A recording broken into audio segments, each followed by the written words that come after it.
All right, great. Good morning, good afternoon, or good evening, depending on where you are. Welcome to our fifth OTEA information sharing event. OTEA stands for the Overseas Taiwanese Engineer Association, and we aim to establish a platform that allows Taiwanese engineers to understand the difference in international engineering regulation, policy, and culture, and we aim to establish a network for the development of engineering careers overseas. So today we are very delighted to have Dr. Jay Lin to share with us a topic of the journey to live and work long and prosper in the United States. My name is JY. I'm your MC for today. I'm currently employed with Siemens in China. So today we have two sessions. The first session will be conducted in English, and Memory JD will share the topic with us. The second session, we will aims to have a more socialized and casual ways to chit-chat each other, and therefore they will be conducted in Mandarin. And during the session or during the presentation, please do feel free to raise your questions anytime by using the chat box. You can see the chat box on the, I think on the upper bar in the Microsoft Teams meeting. And please also identify yourself, your name, where are you from, and your questions in the chat box. Um, Before I hand over to our moderator for today, I will also like to shortly introduce our moderator for today, Dr. Xu. Dr. Xu Jasmine, she is the founder of the OTEA. She's also a very seasoned structural engineering with over 20 years experiences, a very professional experiences in project management, in particular in structural engineering field. Without further ado, then I will hand it over to Dr. Xu. Okay, thank you. Hola, everyone.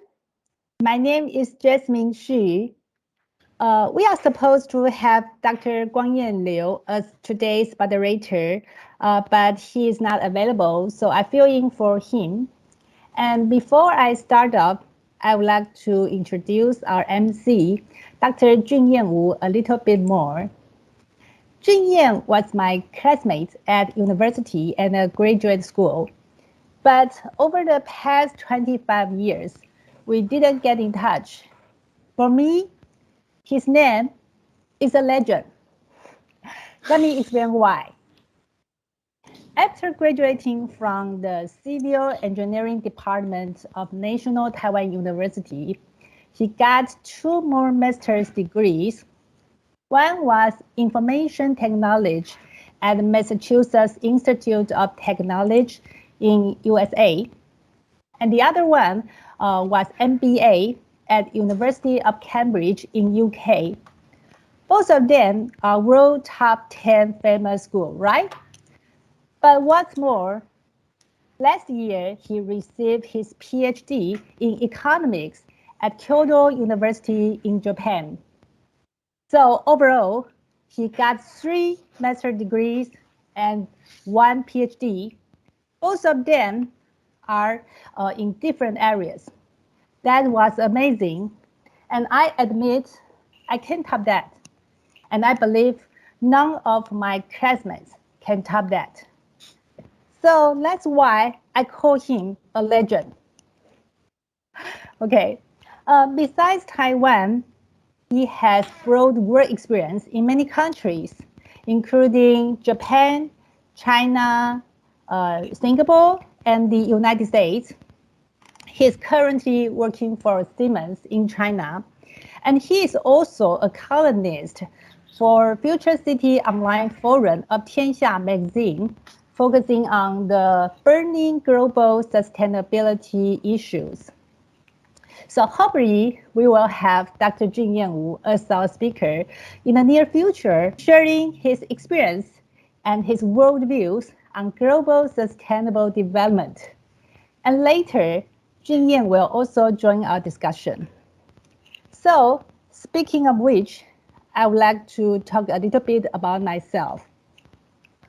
I'm a structural engineer specializing in structural strengthening, vibration control, and project management. In the first 10 years of my career, I was mainly engaged in structural design work. And then in the last decade, I have been more focused on project management and business development.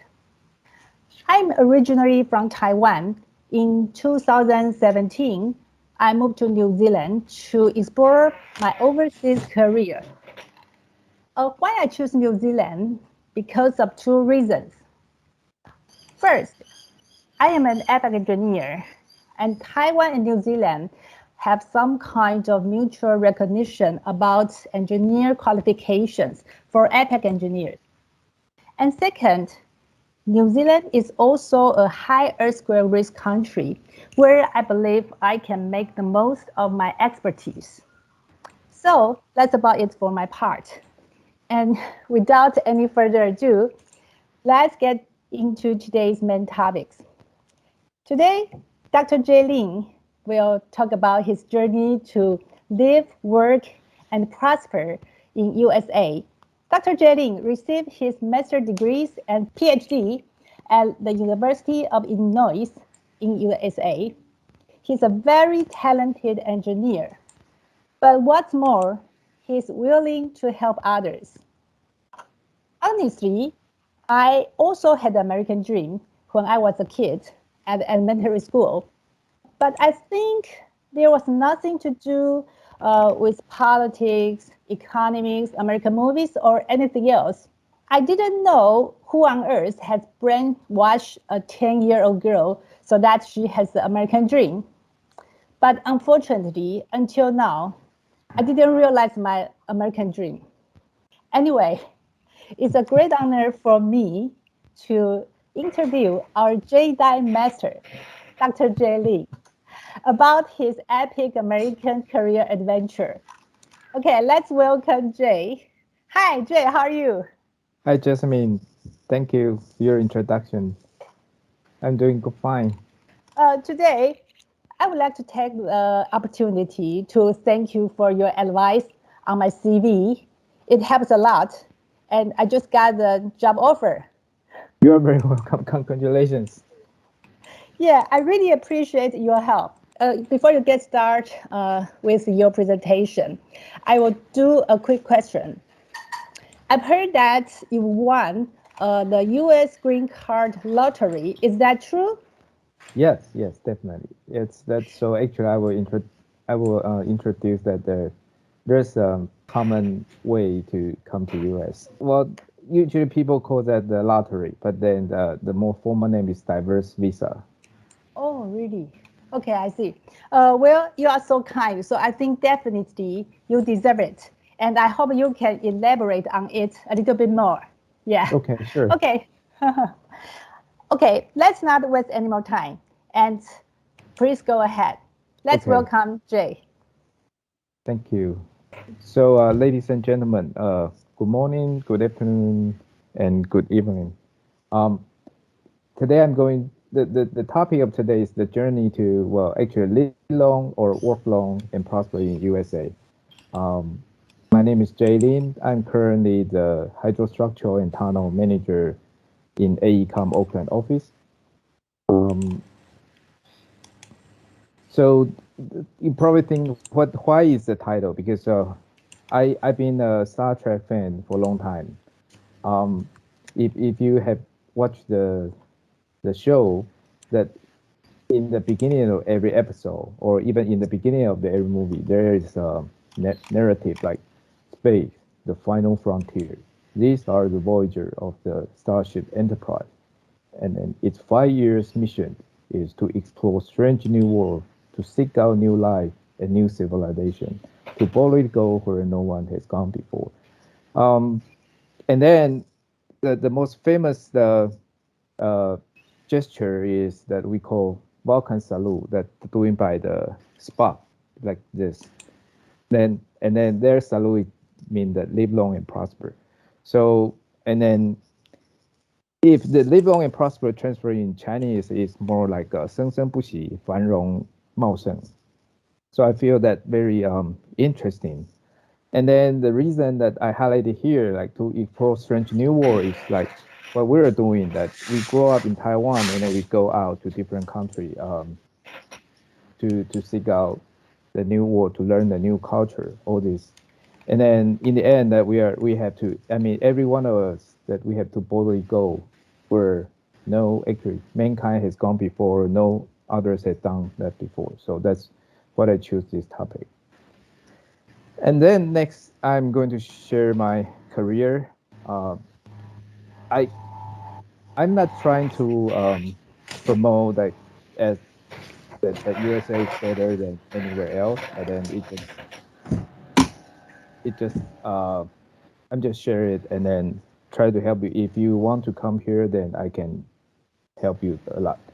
So I graduated at National Taiwan University, and then just got my bachelor degree. And then instead going to grad school, I went to Army, and then fortunately that I was the engineering officer.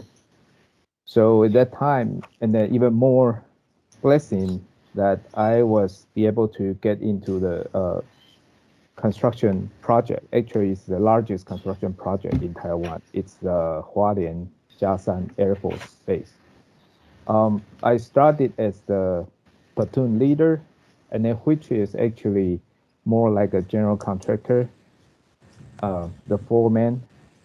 So I've been doing the rebar setting, forming all those work, and then later promoted into the construction management. So I gained 2 years working experience in the construction site there. And later in 1993, I went to Illinois to pursue my grad study. I stayed in the Midwest for more than 6 years, um, and then that's where I started to learn the American culture, um, but then in the Midwest style. And when I when I graduated, that's the downtime in US. So I find a job. Actually, I find a job for Hilti, and they let me choose that if I want to stay in the US or I want to go back Taiwan. But my role is more like a sales engineer. I mean, you use my um, technical expertise to sell the product. So I at that time I was thinking, well, to be a sales engineer, I need a lot of connection. So I choose to go back Taiwan branch. Um, when I worked for Hilti, I got the chance to visit the Taipei 101 and then all the construction job site at the Taiwan High Speed Rail project. Um, then I joined Taiwan Construction Research Institute. Um, then working more on more project, have research project, but then have more like industry problem solving project, focus on Taiwan high speed rail, bridges, tunnels, or building, or slope protection. And then after spending 5.5 years in Taiwan Construction Research Institute, I joined National Center for Research on Earthquake Engineering. At that time, I was working on earthquake loss estimation, which was, I mean, we, I think we kind of adopted the program from RMS, and later Dr. Jin Xunye developed our own version, and then we're working with insurance company in Taiwan. Also, I work on some of the structural health monitoring, especially on bridges and buildings. And then in the later years, when I was in Anchorage, I'm working on earthquake early warning system, um, and develop the system with the pattern there now. And as Jasmine just mentioned, so near 20, 2007, actually because of the family issue, so I trying to get the visa to the US, and then it's very fortunate and I'm very grateful that it just like Jasmine mentioned. So I got the uh, I won the lottery Let's just put it this way. But then I had to find a job. So fortunately, I find a small company called SC Solution, who is a very small company. The whole company is just 49, under 49 people. And actually, my office is in Walnut Creek, California. It's only 6 people there. They're running the soil structural interaction on the nuclear power plant project. So I worked there from 2011 to 2014. Beside nuclear power plant, I also work on LNG tank offshore platform, and then later on some bridges or underground structure, like the Central Subway project in San Francisco. And then in 2015, I moved to previously it was called URS, and then in 2014, URS was acquired by AECOM. So now we all belong to AECOM, and then I'm working on dam and reservoir project, hydraulic structure, and tunnel. So that's my career. That you can see that actually on green is how many years I spent in the U.S. So far is 17 years, and then but the rest of my career was spent in Taiwan. All this white part, so it's like a jump back and forth. And well, I have to do some commercial ad for the AECOM. So AECOM used to be world's #1, I mean the largest company, because they acquired URS, and at that time we were nearly 100,000 employees globally. And then even now, I think we still have 55,000 employees globally, and then more than 25,000 employees in America. And then we have been, on all discipline of the design or construction management ranking by ENR, we are always at top 3. I think that's by revenue. But then beside how well the business go, I think AECOM has a very good culture. So we've been selected as a Fortune world's most admired company, and then also a military-friendly company, and then best place to work, even for like LGBTQ equality, and then also we are world's most ethical company. So here is our website. If you are interested, you can go check it out. So back to myself, my expertise started with the there's a lot of expertise, but through the years, I would just say in the past 5 years, I'm working more on structural analysis and design, earthquake engineering, and project management. And then I've been working a broad spectrum of different structural, but in the past 5 years, I'm more focused on hydraulic structures, tunnels, and underground structures. So I remember previous experience. Some people mentioned is the overseas experience count when you try to move to the other country. I would say it depends. For example, on tunnel part, because tunnel is very unique structural. So if you're working on tunnel, your tunnel experience will count no matter you're everywhere. I mean, even you work on Mid East, India, Europe, all those years will count.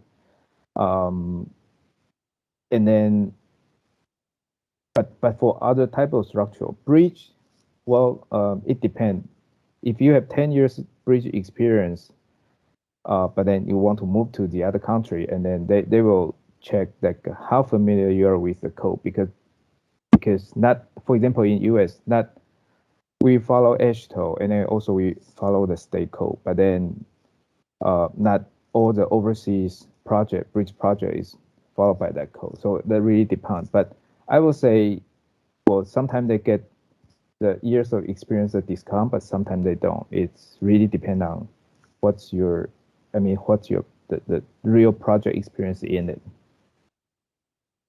Um, and then I currently own the professional engineer license in California, Nebraska, and also I'm certified project manager within URS and AECOM, and of course I have others, but I think these two is the most important one for my current roles. And then some people might ask, in US, uh, professional engineer, or we call it PE, is the first step. And after you get PE, you need to accumulate maybe 3 to 5 years of experience before you can pursue the advanced engineering license, which in geotechnical is we call GE, in structural we call SE. But it's a little bit different than a Taiwan system.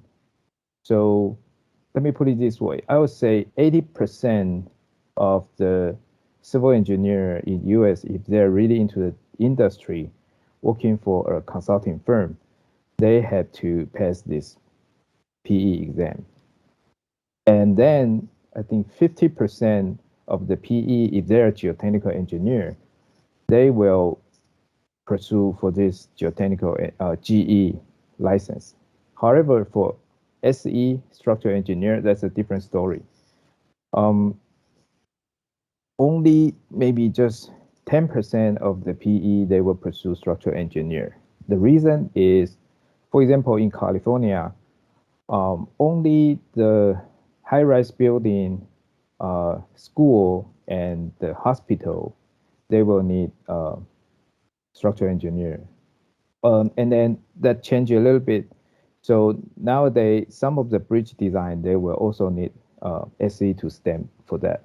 So I think that's a chicken and egg. So because previously only those three structural need the SE. So if you got the SE, the people will think, oh, you are expertise on the building, um, just for the school, hospital, or high-rise building. So some people, they don't want to get that round image too. So and then but in the end, the SE may not need it in their career, so they're not necessarily pursuing the SE. For PMP, if you really want to become the project management professional, then you might consider this. Comparatively, PMP well, it's not easy to get, but I mean, among these three, PMP might be easier to get. But then, because you need to continuing provide the credential for how many the project that you've been managed to continue your PMP license. So that's the other trade-off. But once you get your PMP, you might be able to jump the industry, because, for example, if you're tired of civil engineering and you have a PMP, you can go to work as for the high-tech company. I mean, whoever they require the PMP. And then the next is, um, are you should you to pursue your graduate degree, master degree, or PhD? In my opinion, that I think in the end, if you really have the passion for the civil engineering, that you will get your master degree. But not necessary that to get it right after you graduate from your college. And most of the people here, after they graduate from college, get the bachelor degree, they will work for maybe 3 to 5 years, and then decided then they will pursue their master degree. And then not many people pursuing PhD unless they want to get into the academia. And then from the other end, because I've been hiring manager for AECOM for at least 5 years, and then there's a cruel truth. Let me tell you, if the if there's three candidates, no, I'm just talking about the compensation for the comparison for this.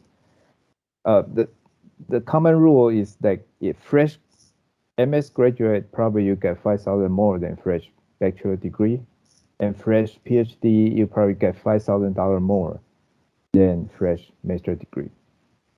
So before pandemic, because right now the market is a little bit chaotic. 2019, if you are a fresh grad master degree in California, West Coast, I mean in San Francisco Bay Area, your compensation will probably like between 70K to 72K, something like that. And then if you're a fresh graduate PhD, then you get 5,000 more than that. And then but then remember, getting PhD degree is not a 3 years deal. I think most people get it in 4 years or even 5 years or longer. So usually, let's say if three of you are classmates, and then you join the same company. So in the end, when the same peer who got PhD joined the company, his compensation probably the least one. So that's a cool truth. Okay, then I want to talk about the professional association. So in the US, the most important one is American Society of Civil Engineers, which is called SCE. And then, but depending on that what's your project or what business line that so you will join the different.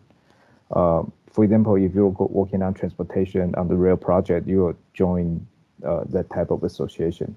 And for me, because I'm working on tunnel projects, so I also joined the Underground Construction Association of the Society for Mining. This is very long name, so we usually just call it UCA. And then Earthquake Engineering Research Institute is more whatever seismic related that there's a lot of earthquake engineering expert in this. And then of course, then I have to highlight it. Right now we have the OTEA, and the rest of Chinese Society of Engineers in Taiwan, and then CSCHE. Everyone is very familiar with that because I'm a lifetime member, so listed there. Then next, I will just jumping around with some different culture during my career. So since I'm working on reservoir project, so I'll start with this. This is the Calaveras Dam. So in a consulting firm, as a design engineer or structural engineer, you responsible for whole hydraulic structure in the reservoir project. And then to put it simply, so this is the whole dam site, and of course this is an earthen dam. But then in this project, whatever is reinforced concrete or whatever is made of steel, and that's your responsibility to design and then finish it. For example, this is the spillway, and then this is the intake tower. So there's a huge, gigantic reinforced concrete structure, or even that this is the access ladder to go into this spillway. Actually, that's located somewhere here, located somewhere downstream here. That you also need to design every detail of this until even each anchor of that. But that's for fun. And then this bridge too. Hold on there.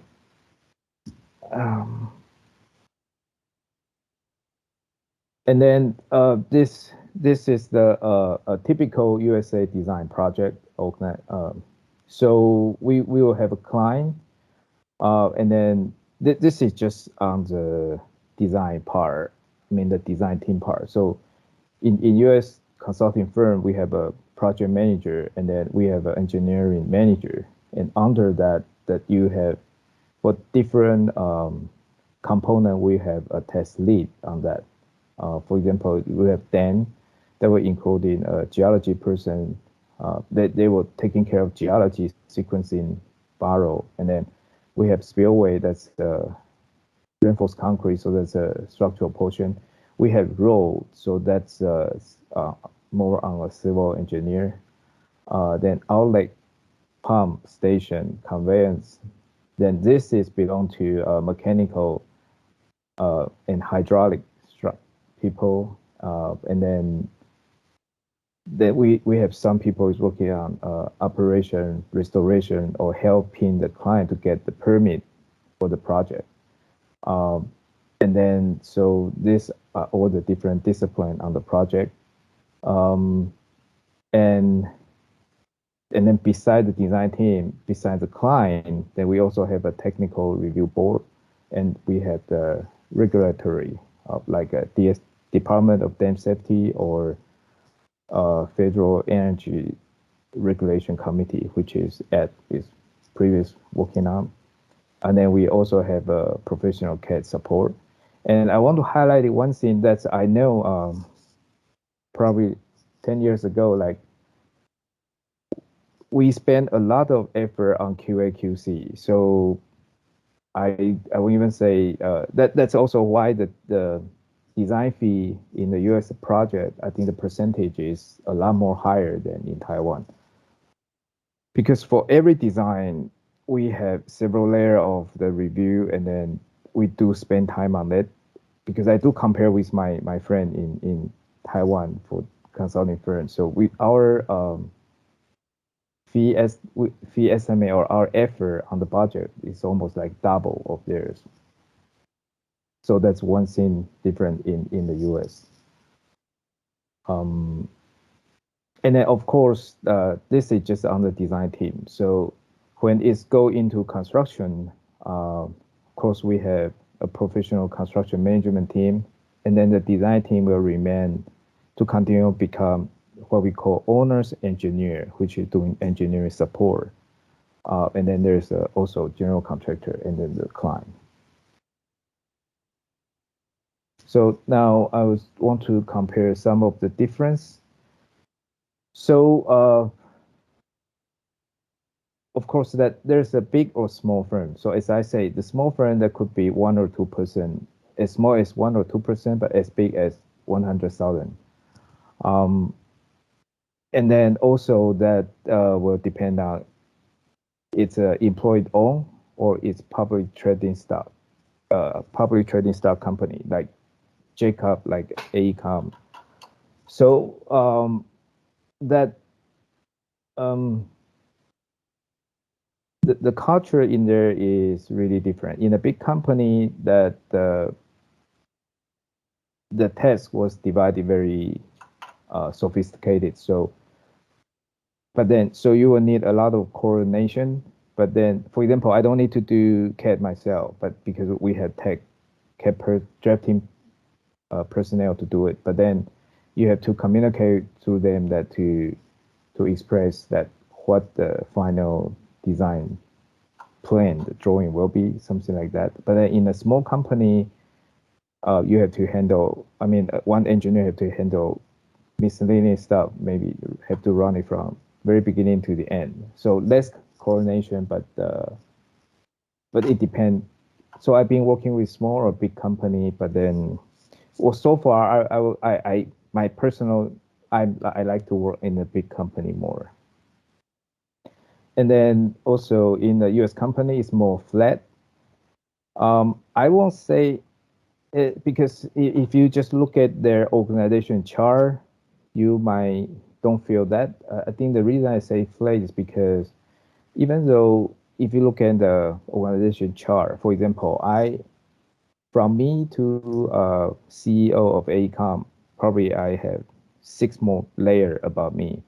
However, uh, because the culture in the company and then the way that we work, so I can easily just send out email or call the second person below the CEO. So that's what I say. It's more flat. So those layer is just you have different tasks because in the big company, um, just like Jasmine said that she has done BD, project management more recently.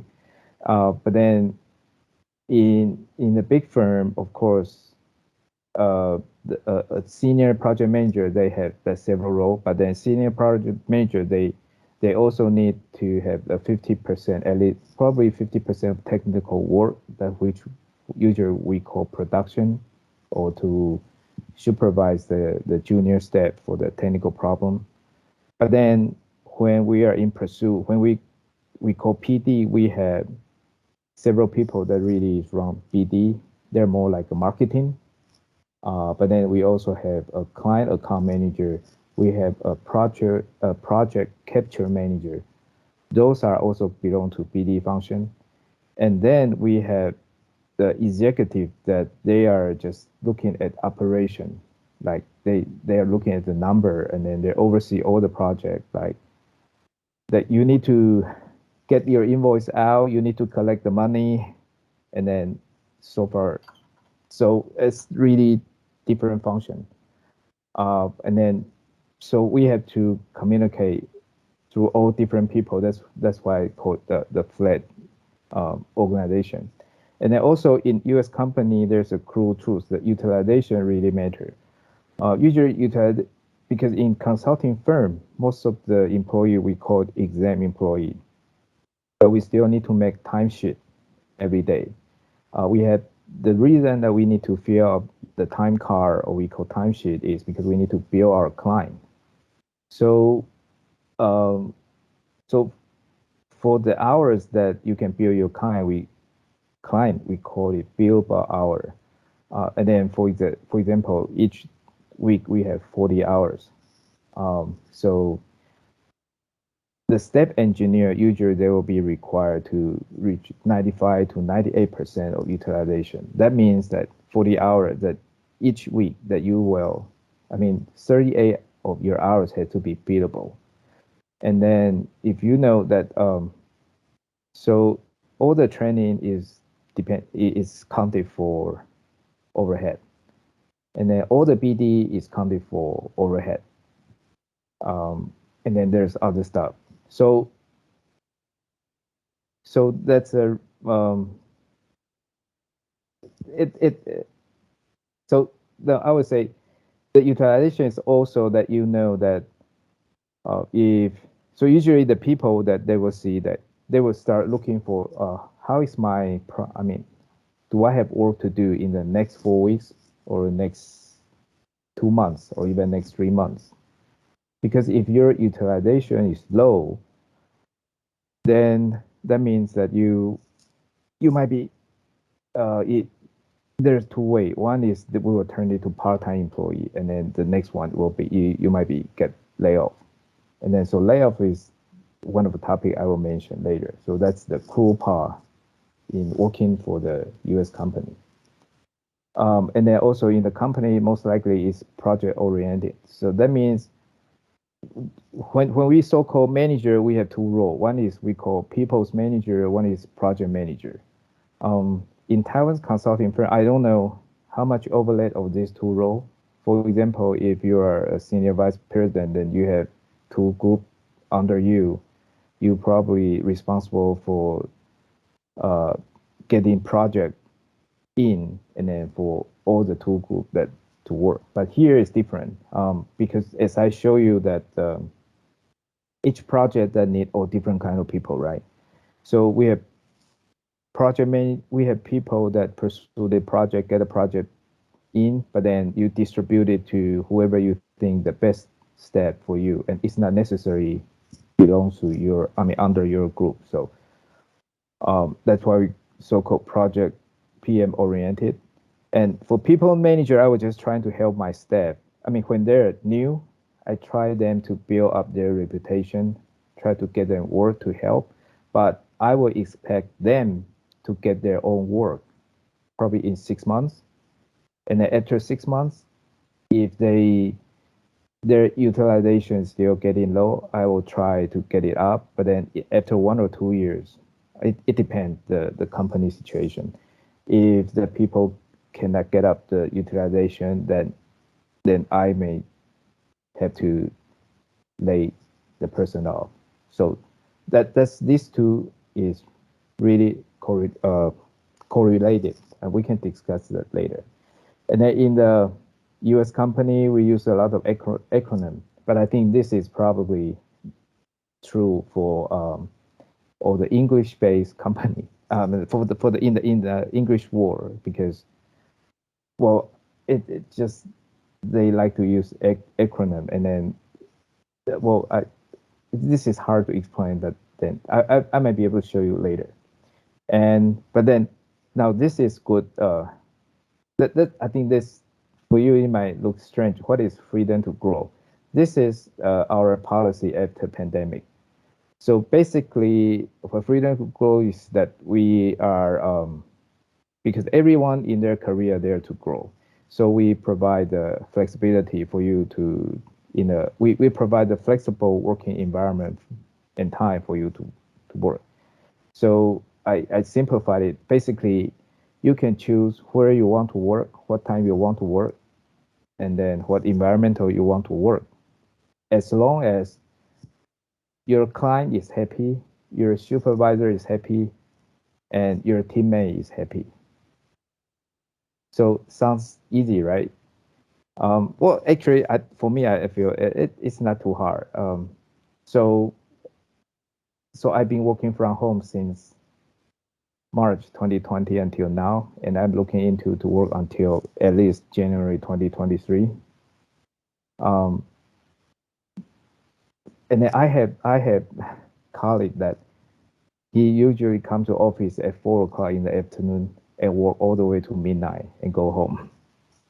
So that's and then also just the common before pandemic, the common US stuff that there are people come in the office at 6 o'clock, leave at 3, or come at 7, leave at 4. Nobody question them. And then there's never usually people will go. You will see. I mean, I would say 80% of people in the office will leave like around 5 o'clock, something like that. So you don't need to stay at the office, and then we don't care how much time you spend in on your seat or in your office, as long as you can finish your job on time and then have quality. And then the other true fact here is that we call it juggling the ball. So you know that like the clown in the circus, they juggling the ball, right? And then um, because we need to maintain high utilization. So for example, I currently I have 12 active projects in my hand. Um, so but I only have 40 hours a week. So I cannot spend. So sometimes like this week I may spend more like 10 hours this project, and then 30 minutes to 1 hour on all the rest of projects, something like that. And then but then the next week they will switch. And then because for all these major projects, sometime from 30% design to 60% design, it will be like 3 years. So so you will be working really hard for one project for 3 months, and then suddenly during the review, it will take 1 year for the client to review. So that means that you need to have enough, you need to have many projects on your hand to juggle so you can keep your high utilization. Um, and then talking about retirement and pension, um, so this is more related to if you're working for public or private. So if you are working for private, then you have to save your retirement. I mean, you have to take care of your financial situation in retirement for yourself. And then, but then if you're working on pension, if you're working for public agency, that you might get pension, so you don't worry on your daily life. But I see that a lot of people, not a lot. The interesting, like 20% of my colleagues, they are over age of 65. So for them, because they have patience, so they continue to work. It's not because they need money. They just like this, so they continue to work, maybe on reduced hour, and all the way to 75. Currently, I even have a colleague is working full time at his 78 years old. So, well, in the end, I realized that keeping health probably uh, the most important thing. And then also beside all the project, the work that we emphasize on safety, and then equity, diversity, and inclusion. And then we have some people working for Great Place to Work that provide to promote the office mural, and then fun activity. I probably need to go quick. So this is, I just want to show that it's how diverse that we have. So really, all these ladies are my boss. So Laura is currently the president of AECOM. Uh, Babe Stinson is the global leader for water. These two are the same. And then Jennifer is the global leader for transportation. And this is Sean Chow. He's in China. He's a global leader on the building and places. Um, and well, so as a civil engineer working in the US, you probably need an education degree to start with. And I assume that whoever is still in Taiwan, you probably need a master's degree in the US to start with. Um, and then you can decide that you want to focus on one area, or you want to, like me, to working on several different spectrum, like different, have a broad knowledge on all different structures. And then in job hunting, in bigger company, that you have to go through HR through the application. So sometimes, well, if you didn't get interviewed, don't be frustrated, because right now I heard that they even use the software to pre-select the resume. So the better way for you to get the interview is through connection. That's why I will focus on the social connection is very important. And then for the permit to work, if you starting from a student, you can start from OPT and then H1 and then green card. That's one way. Or you can, just like me, use diverse visa. That's the other way. For the salary and compensation, it sounds like it might be better than Taiwan, but remember, living cost here is also high. And then, okay, I will skip those later. So I will say it's my knowledge that at least 30% or 50% of people around me, and actually include me, that we've been laid off before. But is it a midlife crisis? Nah, you just need to get prepared that you might be get laid off. And then there's a lot of resource that you can get, and then so you need networking to land your next job. There's a lot of that. Because time, I will just skip this first. So in the end, I think it's my privilege to work as a civil engineer. Um, this is in New Zealand, Christchurch. This is just in one of the tunnel. And this photo, I'm very proud of it. I call it Taipei 102. That's the roof of Taipei 101. So you can see the antenna right behind me. And this one, the right one, is at the dry lake in India. Actually, here is Pakistan, and that this is like the solid land. This is Three Gorges Dam. Um, Yep, I consider that's the privilege of a civil engineer. So you can be somewhere, even the worst engineering wonder, that people may not be able to be there. Okay. And then we talk about work-life balance a little bit less time. Uh, I think here in US, there's no nightlife, so you focus on work on the weekday, Monday through Friday. It's pretty work that before pandemic, usually commute will take you at least 1 hour to 2 hours every day. But you don't stay in the office that long, right? So, well, you get at least you get to have you probably get to have dinner with your family every day on weekday. So most of the activity was on the weekend. That's very different than Taiwan, because I think Taiwan we squeeze in too much activity on the weekday night of that, and also in holiday and PTO. Well, that's one trade-off. Here in US, private company, we only have probably 7 to 8 days of holidays. I think in Taiwan, if you count it, it's more than 15 or something. But then we do have pretty fair PTO. What PTO is called pay time off. So like ACOM, when you join company, you have 15 PTO per year, and then it's accumulated. So even the first year that you can, after 3 months, you can take in like 1 to 3 days off, something like that.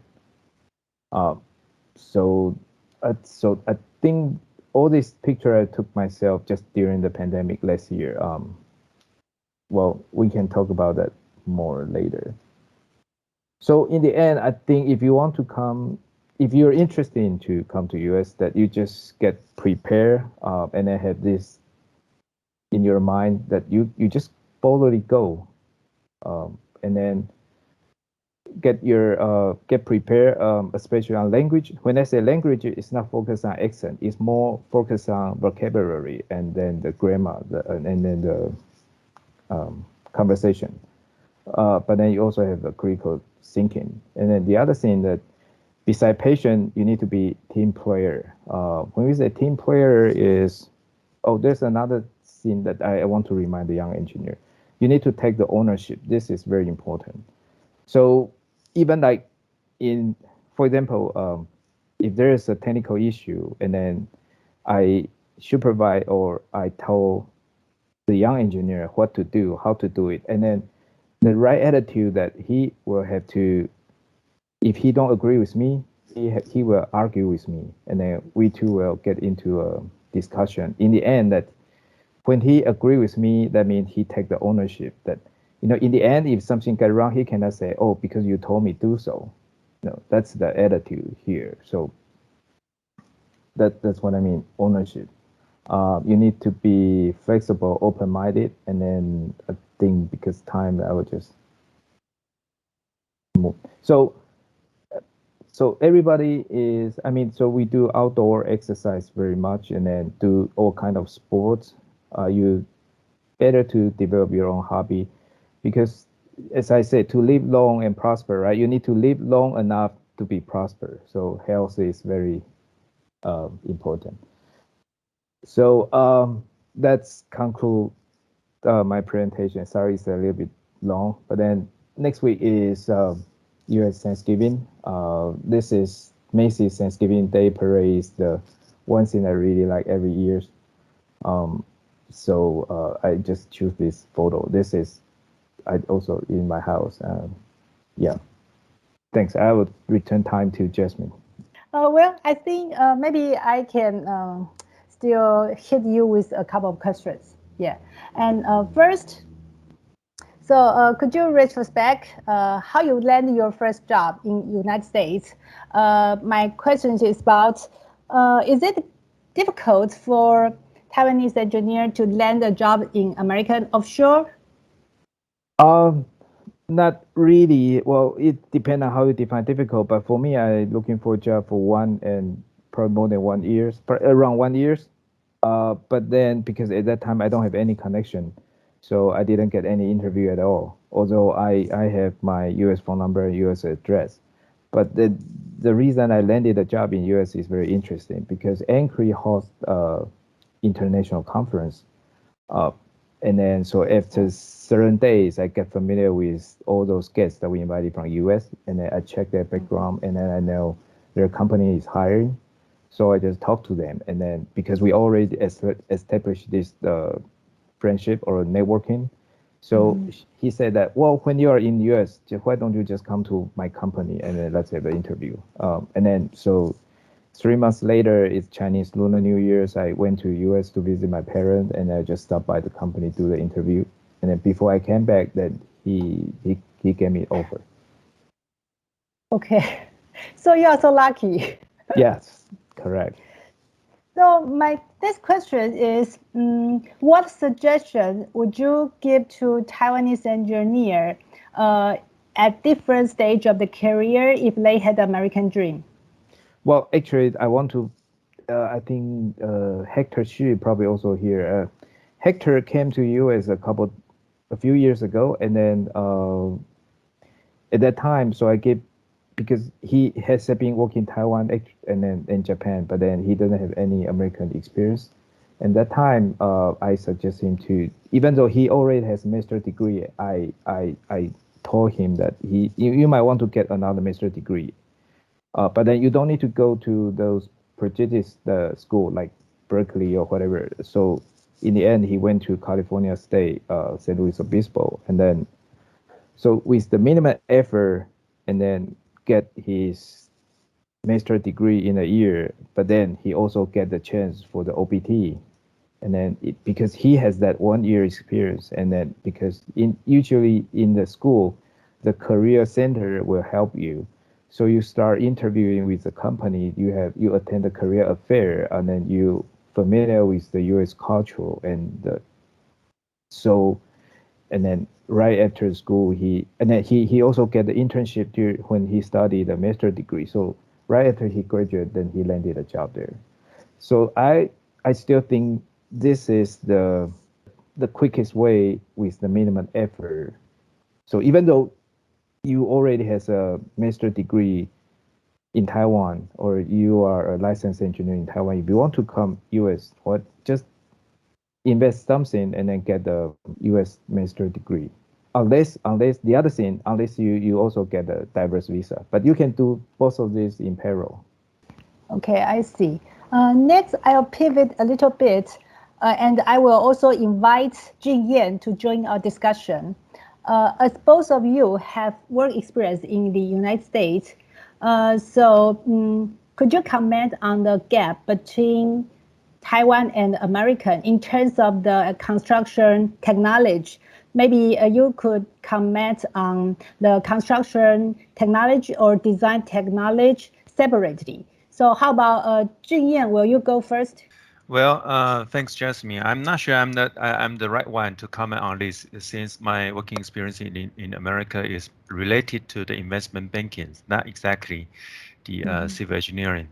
But nevertheless, if you want to ask me the kind of the observations, Taiwanese engineer versus other countries, I would say that we tend to think that Taiwanese people absolutely are very talented. We do 100%, but we only communicate probably 60%. Probably, maybe I am a little bit biased, but sometimes they do something maybe 60%, but they can package in a very nice way to communicate in 100%. So that's kind of the observation I see, and the areas that we should improve, at least from my point of view. Okay, and how about you, Jay? Well, I think the same thing can reflect on the resume. Even they work for 3 years, they can list all the projects they work and then try to present it in their resume. So if you're looking at their resume, it seems like they have done a lot and they have learned a lot experience. But if you look at most of our resume, we didn't show that many. Okay, the reason why I asked this question is I was wondering, and I want to know Taiwan's competitiveness in this regard. For example, is there any possibility that Taiwanese engineer could get involved with the Biden's infrastructure bill? Jay. Well, there's still too early to say. Actually, the infrastructure bill, Biden just signed it 5 days ago. And then so they had to distribute it to each state, and then they will go from the state and go to each agency, and then remember those are the funding to.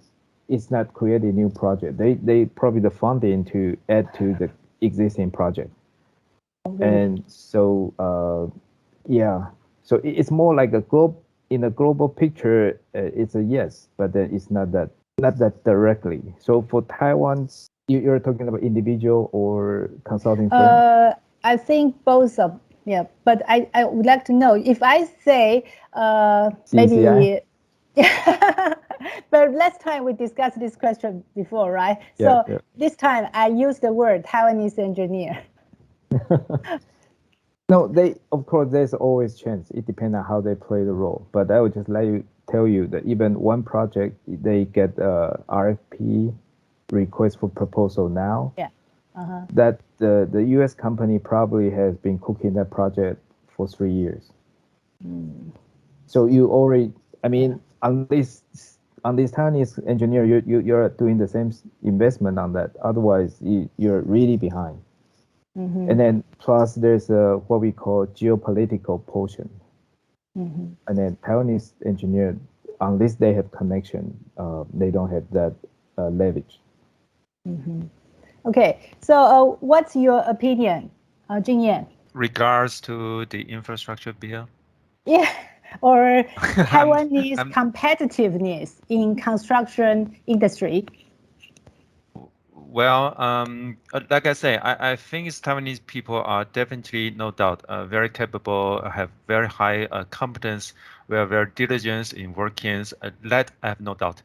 The only concern is that how we package ourselves in a way that really convince others to believe our competences. So that's the thing we need to think about it. Yeah. Okay, my last question is, as both of you are founding members of OTEA, so what do you expect OTEA to do for Taiwanese engineers? Maybe Jay, you go first. What do you mean? What do I expect?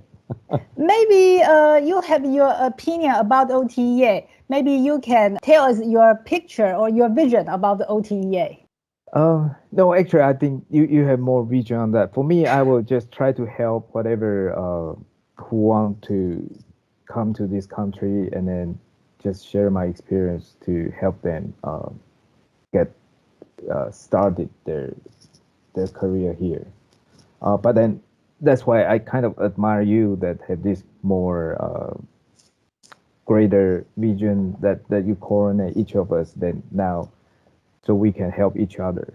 It's not just the founding member. I think all the people, all the engineers join this and this association, that we can help each other, because everyone has something that other people don't know, and then you have your some connection, and then if you can just share and then help each other, then we'll be grow on for Taiwanese engineer. Okay, how about you, Jingyan? Right. I think our OTA platform is really good to establish the network among Taiwanese engineering. And in particular, I want to echo what Jay just mentioned. I think it's the importance of the networking I think that really help not only in professional life, but as well as if you want to find a job, rather than go through the formal process applying. I think it's much easier if you know someone in the company and you use the kind of the networking effect and to let you get pitch it through. So I think in short, so I think the OTA platform. My vision is that really to build a platform that really bound the Taiwanese people together. Okay, thank you both of your answer. And lastly, before I forget, I would like to take the chance to remind everyone, as the chair of OTEA, OTEA is a nonprofit society which was established by 18 founding members from around the world in June 2021. And we are a group of engineers who have a sense of identity or special emotional connection to Taiwan. So as you can see, all of our committee members, our regional club coordinators, and our event MC, moderators, speakers, and our Facebook group administrators, we are all volunteers, generously contributing our time to OTEA. And we are here to help you cultivate your confidence and courage, and then you can take the plunge to explore your overseas career. So now we already have 70 OTA registered members and almost 300 Facebook group members. Here I would also like to point out the OTA membership benefits are different from those of FB group members, because as a Facebook group member, you will keep updated with all the OTA information. But if you are an OTA registered member, you will have the privilege to join our regional club, receiving overseas career advice and mentoring. And even more, you will be connected to all of our registered OTEA members from all over the world through our private LinkedIn group. We also hope the OTE member will pass on their overseas working experience to young generations. So, my dear friend, the world is globalizing, so we have to be prepared and don't be left behind. And don't let your location limit your imagination. To connect it with OTEA, all you have to do is head to our website at otea.network, and there you'll find the member registration form. Only a few steps to submit it, and our secretary might contact you for requesting further information if necessary. Okay, I think that's about it. Next, I'll hand over to Yan to conclude today's session. All right, thank you, Jasmine. So before I let you go, a few more information I want to share with you. Our next OTE session will be our speaker, Dr. Victor Lee. So Victor, you want to say a few words about your topic? Hi, hello. This is Victor. Thank you for giving me opportunity to share some of my experience next time. I'm working for a Singapore construction company and now doing the developer business in New Zealand branch. And over the last few years, we have already successfully to deliver lots of projects in New Zealand. So I don't know what is the first impression of New Zealand. So maybe most of people are thinking about the kiwi fruit, sheep, or natural landscape. But I would like to share about something different with you next time. As we know, in the New Zealand is also the ranked as one of the best country in the world to live in. The house demand from the immigrants has also already led a boom in the construction industry in New Zealand recent year.